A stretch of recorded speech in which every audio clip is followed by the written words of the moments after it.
जय श्री कृष्ण भक्तों, श्रीमद् भागवत महापुराण की भाव यात्रा 10वें स्कंद के 53वें अध्याय तक आ पहुंची है।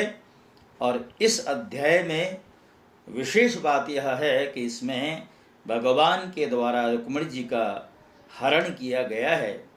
सुखदेव जी कहते हैं, राजन, भगवान श्री कृष्ण ने विदर्भ राजकुमारी रुक्मिणी जी का यह संदेश सुनकर अपने हाथ से ब्राह्मण देव का हाथ पकड़ लिया और हंसते हुए बोले।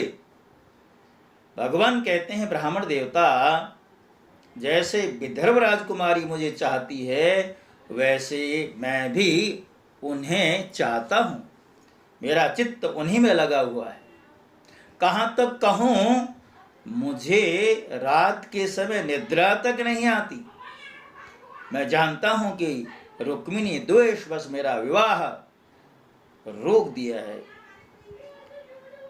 परंतु हे ब्राह्मण देवता, अब आप देखना, जैसे लकड़ियों को मथ कर एक दूसरे से रगड़कर मनुष्य उनमें से आग निकाल लेता है, वैसे ही युद्ध में उन नामधारी क्षत्रिय कुल कलंकों को तहस नहस करके अपने से प्रेम करने वाली परम सुंदरी रुक्मिणी जी को मैं वहां से निकाल लाऊंगा।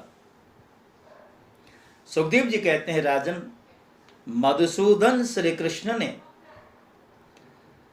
यह जानकर कि रुक्मिणी के विवाह की लग्न परसों रात्रि में ही है, सारथी को आज्ञा दी, दारुक तनिक भी विलंब न करो, रथ तैयार करो।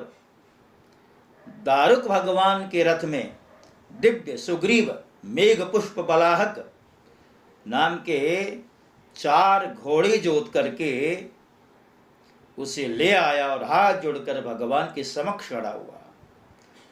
शूर नंदन श्री कृष्ण ब्राह्मण देवता को पहले रथ पर चढ़ाकर फिर स्वयं भी रथ पर आरूढ़ हुए और उन शीघ्रगामी घोड़ों के द्वारा एक ही रात्रि में आनर्त देश से विदर्भ देश में जा पहुंचे।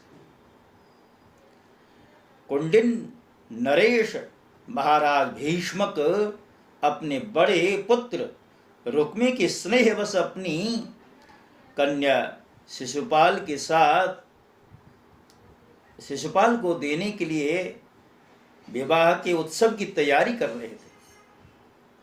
नगर के राजपथ, चौराहे, गलियां